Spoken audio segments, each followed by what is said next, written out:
dengan kesadaran penuh bahwa kita memang harus berubah, menghancurkan hegemoni dolar.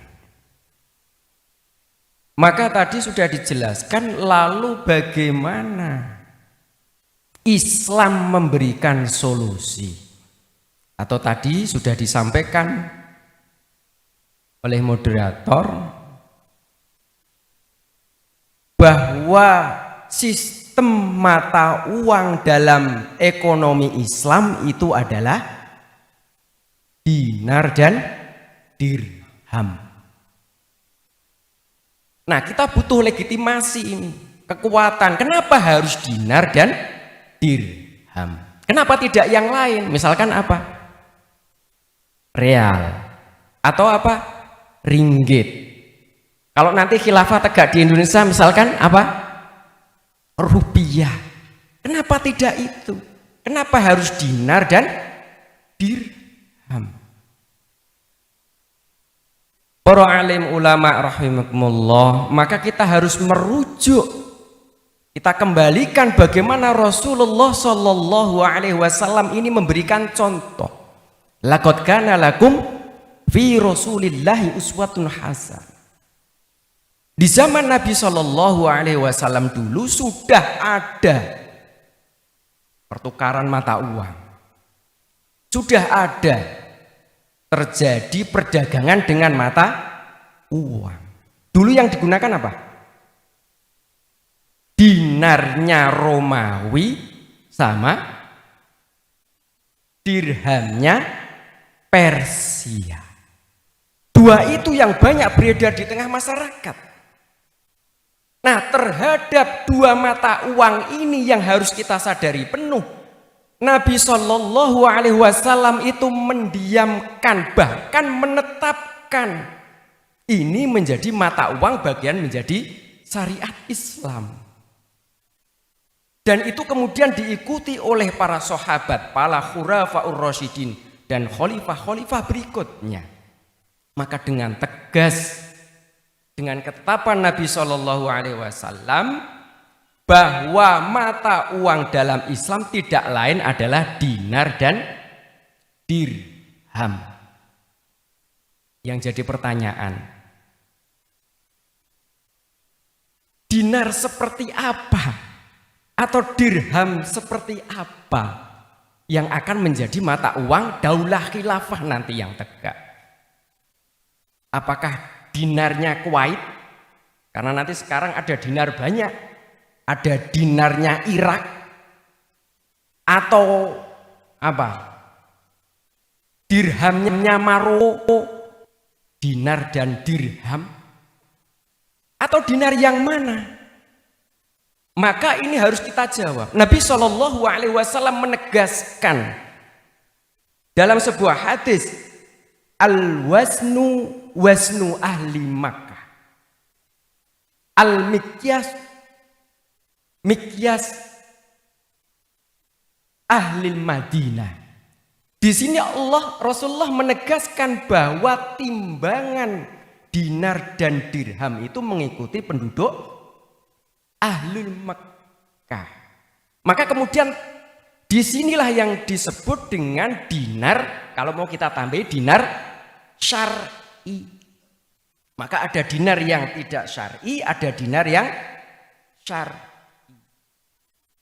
Contoh, sedikit gambaran. Dinar yang tidak syar'i. Kalau sekarang misalkan dinar Irak.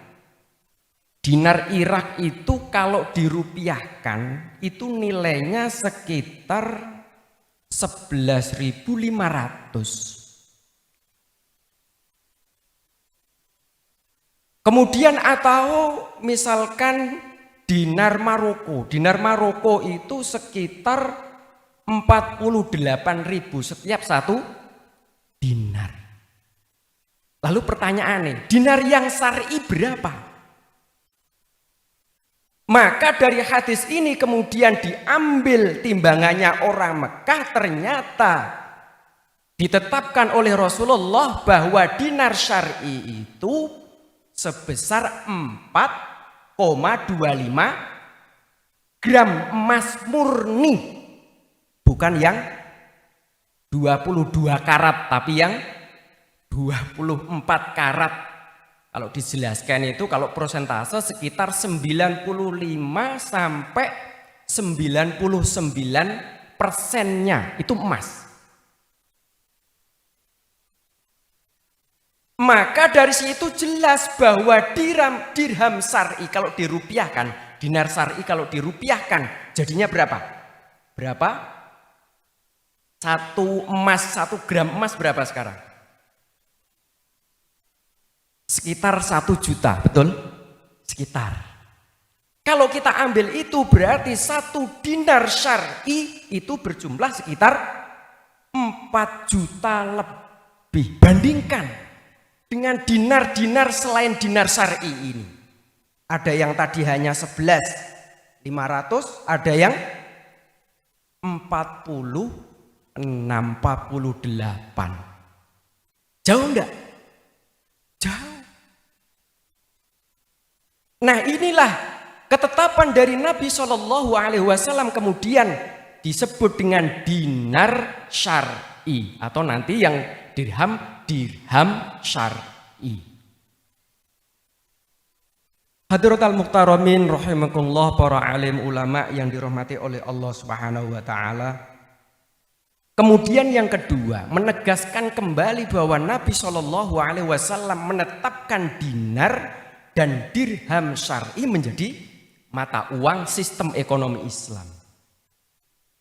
Dalam firman Allah Subhanahu wa taala menegaskan dalam satu persoalan, walladzina yaknizuna adz-dzahaba wal fiddah wala yunfikunaha fi sabilillahi fabashshirhum bi'adzabin alim. Di situ ditegaskan oleh Allah. Ini hati-hati. Kalau ini tidak dimaknai pandangan emas dan fiddah, emas dan perak itu dalam sudut pandang mata uang, maka pemahamannya akan tidak tepat. Maka dalam ayat ini Allah melarang kanzul mal, ngumpulkan harta. Yang satu dalam bentuk emas, misalkan perhiasan, emas dan perak dalam bentuk perhiasan, satu. Kemudian yang kedua, emas dan perak dalam bentuk mata uang, tadi dinar dan dirham.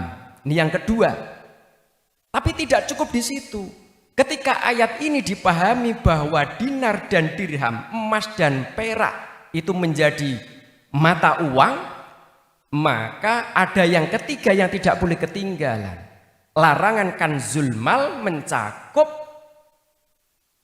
mata uang selain dinar dan dirham, termasuk mengumpulkan rupiah, termasuk apa? Mengumpulkan mata uang yang lainnya, dolar dan lain sebagainya. Maka hati-hati kalau nabung di bank, jangan sampai kena hukum kanzul mal. Maka dari ayat ini tegas Nabi SAW, Allah Subhanahu wa taala dengan memandang bahwa sistem keuangan atau mata uang dalam Islam itu adalah dinar dan dirham, Allah melarang kanzul mal ini.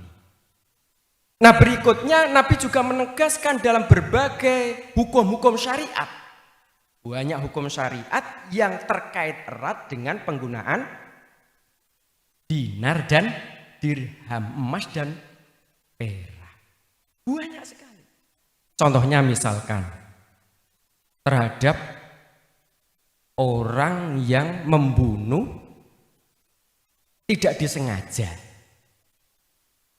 dan kemudian keluarganya memaafkan, maka orang yang membunuh itu harus membayar diat sebesar berapa? 1.000 dinar. Kalau 1.000 dinar berapa? 4 miliar lebih. Satu nyawa. Sekarang nyawa ada harganya enggak? Enggak ada. Islam mengkaitkan dengan kuat, dengan erat sistem mata uang itu dengan hukum-hukum Islam terhadap pencuri. Islam menetapkan nisab terhadap pencuri, kapan dia dipotong tangannya, kapan tidak. Maka ketika ada orang mencuri sudah masuk dalam nisab pencurian sebesar 1/4 dinar, sekitar 1 juta. Mencuri HP, ketahuan di sidang sudah harus dipotong. Dan hukum-hukum yang lainnya yang sangat banyak, semuanya bersandar kepada sistem mata uang dinar dan dirham. Maka Syekh Abdul Qadim Zalum dalam kitabnya Al-Amfal fi Daulatil Khilafah menegaskan dengan satu ungkapan, annan naqda fil islami huwa dinarun wa dirham, bahwa mata uang dalam sistem ekonomi Islam adalah dinar dan dirham. Wallahu a'lam bishawab. Ini yang bisa kami sampaikan, mudah-mudahan bermanfaat, kurang lebihnya mohon maaf. Assalamualaikum warahmatullahi wabarakatuh.